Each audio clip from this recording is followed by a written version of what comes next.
the Afro-centric lecture of chapter 19 of Genesis. Today is March what? March 14, 2023. I wasn't able to work on anything yesterday, and because just there are some other elements happening, and I'm gonna go through this. And chapter 19 is one of the most interesting chapters in the Bible, and that many people do not quite understand or are not familiar with. And this story mostly is about Lot. We have been so far talking about Abraham, and up to this time, Abraham is talking to the angels, and the Lord who came to see for himself what Sodom and Gomorrah was up to. And we said that there was some sort of technology that allowed the Lord to see what was here, but it was not clear, it was not reliable. So they had to come down on their own to check it out. And, you know, to check, they checked. Now we are in the part of Lot. Lot has these, you remember, it was three angels. One was called the Lord, and two others that were walking ahead of Abraham and the Lord. The Lord, you know, went his way as soon as he had left communing with Abraham, and Abraham went his way. The two angels that were there went to um, where Lot is, and Lot was at the gate. So these people and rose up directly to meet them. And we will get to that. But the story is that the angels, when they go to Sodom and Gomorrah, they get there, and the people in Sodom and Gomorrah wanted to sleep with them, to take them by force. And Lot, what he says is that you cannot do this. These are my guests. I respect them. Please take my two daughters. I have two daughters who are virgin. They have never met a man, and you do what you want to do to them. But please don't touch these men. But these people didn't want to hear any of that. They tried to force the door to get into Lot's house, but one of the angels pulled Lot into the house, locked the door, and struck the people who were at the door with blindness. So they were blind, they were looking for the door, they couldn't find it. And in the morning, the angels tell Lot to leave the city and get out because they have gathered enough evidence that this city should be destroyed. And so Lot is pleading and want to go to a certain place, and that's Zoar, and the angels allow him to do so. And Lot um, and his two daughters and his wife left Sodom and Gomorrah, went to Zoar, and from there they were able to escape. But on their way there, the wife looked back and became a um, like what do they call it? A block of sand of salt. So that was what happened to the wife of Saul of Lot. Now Lot was alone.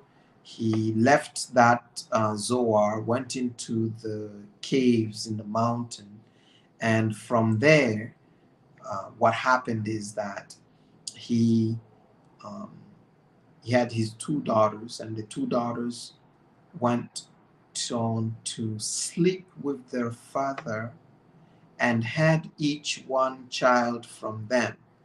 One was Moab and the other one was Ammon. And that is the story of Lot. And you will see that and they say, like in chapter 37, in verse 37, and Moab, the name is the father of the Moabites. The Moabite, you will see them later on in the Bible. They were a people that dealt with the Israelites when they left Egypt. So these names come back. I didn't know that this is where the Moabites came from, or the Ammonite came from. They are really um, also family to Abraham. And the Moabite, you will see, like down the roads, the Moabite play a big role up to the genealogy of Jesus Christ, as the Bible progresses. But this is very interesting, and this is something even myself I was not present to. But that's the story of chapter 19. It goes as such, and it's sometimes seen as the most useless part of this whole story, and people don't come back to it, especially when this guy is seduced, I don't know, raped by his own daughters and gave birth to kids. It's weird. But see that there were some other elements that were very interesting, and one of them we just touched on, that the fact that the Moabite came from Lot, and later on the Israelites were specifically told not to marry from the Moabites, not to have relationships with the wives in Moab, which actually they did, and God punished them for it. And they could be it could be related to the fact that these came from a very unusual kind of having children. They were really pretty much they were they were kids, and I would say you don't even know how you call them. What do you call someone who is your kid and also is the kid of your father? It's just it's messed up, and a lot of people don't pay attention to this. There are James and very interesting spots to look into chapter 19. One of them is the fact that Lot was able to spot the angels, and you remember that in chapter 17 and 18, Abraham was able to spot them. It seems like they had a certain way of really knowing these spiritual beings. Although they were walking among men, other people were not able to distinguish them from mere mortal. And they could just blend into society and just like men. But Lot and Abraham had somehow a way of spotting these individuals, these entities, and interact with them and bring them to their house. Every time they did, this is what actually happened. And it goes on to say that when you when you vibrate on a certain frequency of spirituality, it's easy to kind of interact with other spiritual beings, and it's easy to um, spot them or be at odd or in agreement with all of this. And that, whether it is a technology, whether it is a spiritual way of being, it is something that we have lost in a formal way of being. And I would say that in growing up in Africa, you will hear a lot about these people who were able to be medium between the dead and the living, or people who were able to connect with these spiritual beings. And it has something to do with that. And usually these are considered as like dangerous people and people not to approach. And I feel certainly that there is something that is being missed by generalizing these individuals as people who are practicing something that is not to be practiced. Why is it forbidden? Why is it looked upon as something that should not be done? whereas Abraham and Lot were able to practice almost the same kind of spiritualistic or spiritistic ways of connecting with these entities, right? And you can see as African, things that are called voodoo, things that are called witchcraft, things that are called are not understood, can be packaged in a bag of things that should not be touched, but they have their own importance, relevance, because every time they led to Lot being saved, Abraham reducing, understanding the ways of God by actually talking to God about what would it take for him to reduce, to not destroy the whole city if there were righteous people in the same city. So that's one thing that I thought was interesting in this, and that we can keep in there. So the other parts that I thought was interesting was the called on to Lot, the people who called on to Lot and came and say, bring them out of to us that we may know them, that we may have sex with them. So this is like the majority of the population who has a certain way of sexual behavior that they have imposed, that has become culture, and they have imposed that way of being to other people who necessarily do not walk the same way. And it has its relevance by looking at our society today, because homosexuality and the gender dysphoria and things of that nature, it's not new. These things existed way back. And this story of Lot seems to indicate that you may have these individuals and have their rights and respect them as individuals, but society really gets into chaos when the views of those individuals become the norm of the society, or they try to impose that way of being to other people. Then you have a collapse of society. And this is what happened in Noah's time. It seems like the view has become in the majority of that men can force other men to sleep with them. And this is what happened with these angels. Some will see also a relevance in the sense that the way you treat visitors to your city, right? So when you have people who you did not know and they come, they have their own culture, they have their own way of being. You are not serving, you're not doing yourself a service if you want to impose them your way of being.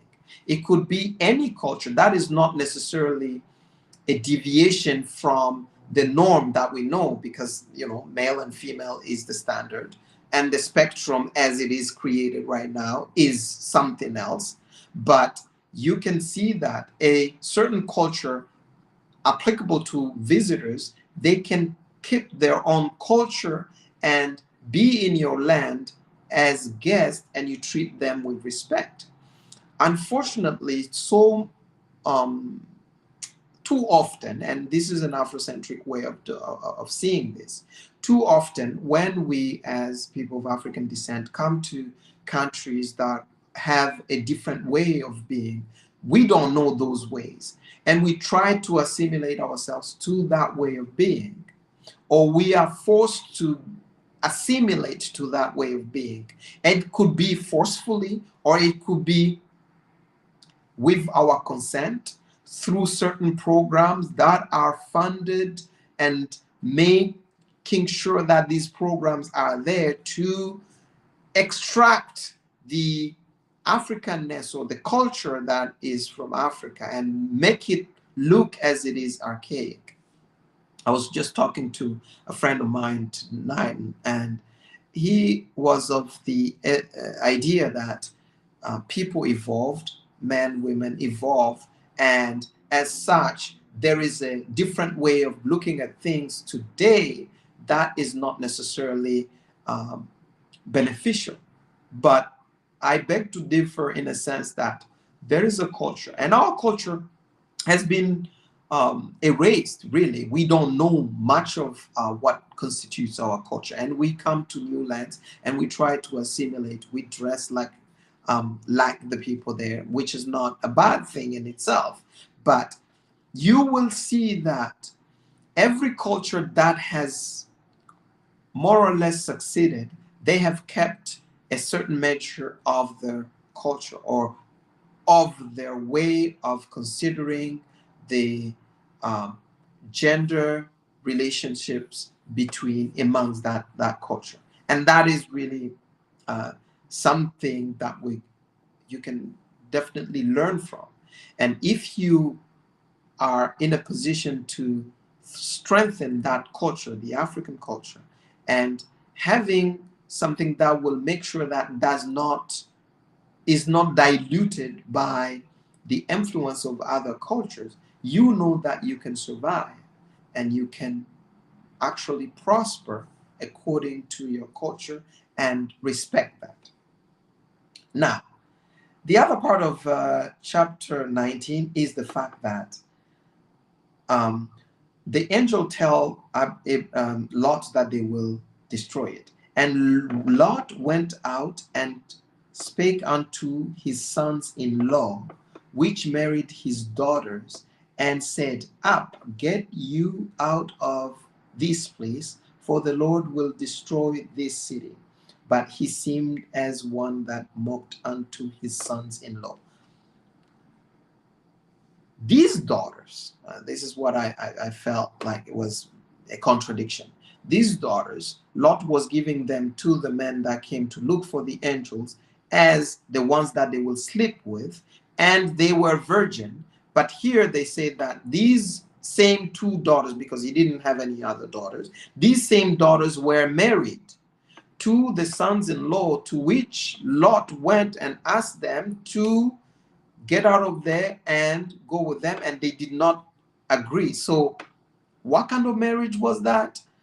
What kind of relationship Lot had with his daughters, to the point where he can offer someone else's wife, even if it's your daughter, for her to be raped instead of your guests?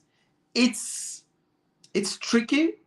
I do not, it does not make sense. There is obviously a contradiction there.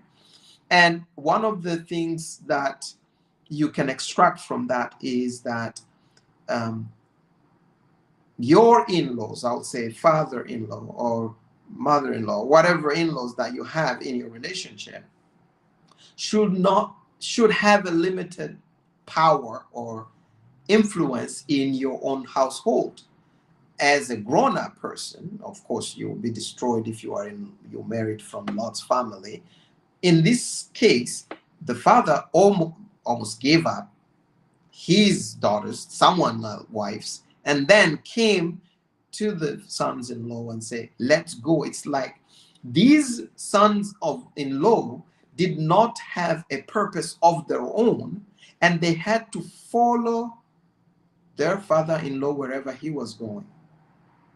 And it is a way of looking at this relationship in a sense that it could be possible that a in-laws family can be so influential to derail the unit's purpose, the unit's direction.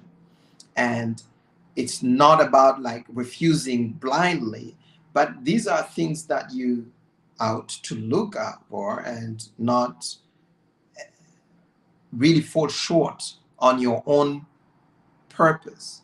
Because when you have a purpose, you know the direction you are going. It is difficult to be swayed. It's difficult to be co-opted into your in-laws' direction. And that's what makes a strong, I would say, man, because I believe that that purpose is embodied as such in the spirit, and but the woman is the one that protects it and see it through for fruition.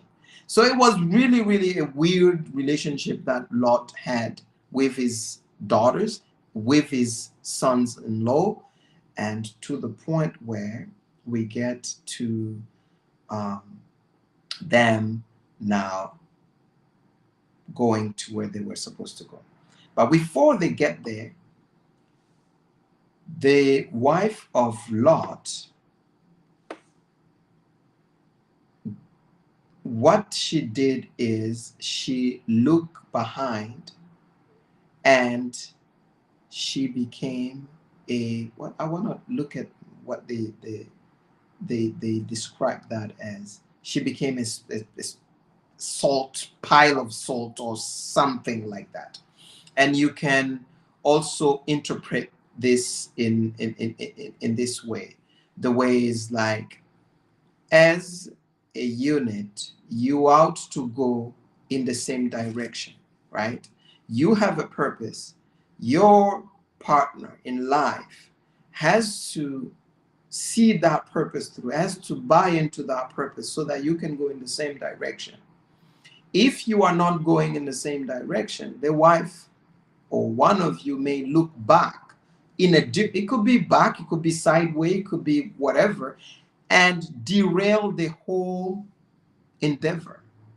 And it will mean that it will be the end of your purpose, because you and that significant other are supposed to be the people who bring that purpose together. And you can see that the loss of Lot's wife was very devastating to Lot. And Lot became depressed. Yeah. So she became a pillar of salt. She was dead. She was no longer there. And that's, some people say that that's where salt came from. That's when we were kids. They would just tell us a lot of BSs, but that's not how salt is formed. And it should not be considered as literal salt here. It's just that we have to look deeper what it means. Maybe the translation of it is something different, but she became a stone. She became steel and could not be anywhere else, to be honest. And it just means that if you are in a relationship and you have a purpose, you have a direction you are going through, your partner, your wife has to be looking in the same direction. If she looks back, if she looks sideways, you know that your purpose is derailed. And the danger could be that what happens to Lot. And what happened to Lot is that he fell into depression, because now Lot was drinking a lot.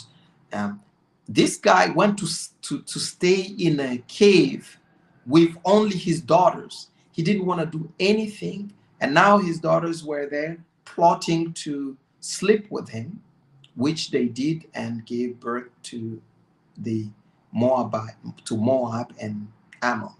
Now, because this is, I would say, the first time you see a patriarch getting into this situation, lost his wife, lost everything, and gained his life, but he did not have the momentum to continue his journey moving forward. Remember also that Lot picked the land where he had to go when Abraham asked him to choose, and he chose that land. Something may look very appealing and promising at first glance because of greed, because you want to have a one up against the other person, but you do not know what other elements that you do not control that will make you lose everything that you had. Lot has lost everything. Abraham still had something. And it's really a testament to, you may lose today, because Abraham chose to lose the good land, the good pasture, gave it to Lot, but it was a win down the road. Depression, he drank a lot and ended up withdrew himself from society.